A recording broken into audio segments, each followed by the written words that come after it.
Les gens confondent beaucoup ces deux choses-là. Quand je dis création de contenu, ils pensent, ah, création de contenu, qu'est-ce que tu vas faire? Ah tiens, je vais publier du contenu pendant que je suis en vacances. Du contenu à la plage, du contenu à la maison en train de faire une recette avec mes enfants, avec mon mari, du contenu comme ci, comme ça.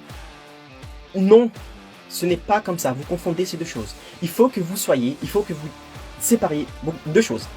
La création de contenu professionnel et la création de contenu personnel. D'accord? L'un n'empêche pas l'autre. Je ne dis pas qu'il ne faut pas publier du contenu en train de faire une recette avec votre enfant. Ok?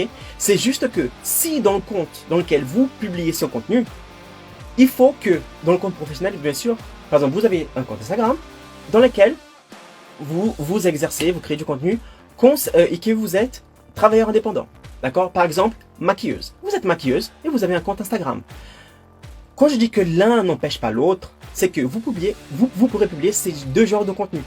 C'est juste qu'il faudra faire attention que le contenu numéro 2 ne vienne pas empiéter sur le contenu numéro 1.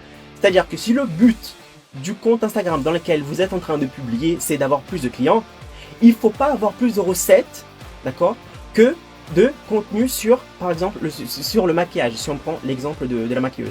Ok? Il faut trouver un équilibre.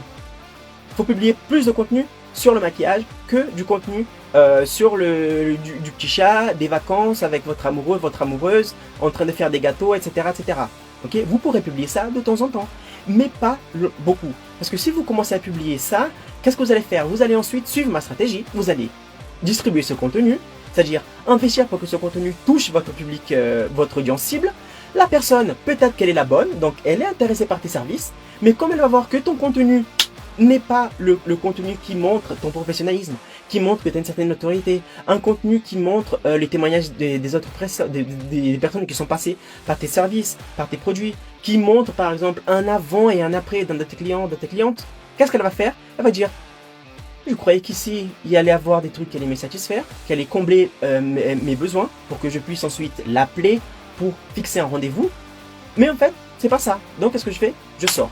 Et là, vous perdez une cliente. Vous perdez un prospect, vous perdez par conséquent une future cliente. Ok? Donc, ne confondez pas. Beaucoup de gens confondent. Ne confondez pas contenu aligné, d'accord? Aligné avec les douleurs, avec les besoins, d'accord, de votre client cible, et un contenu, comment dirais-je, un contenu personnel, ok,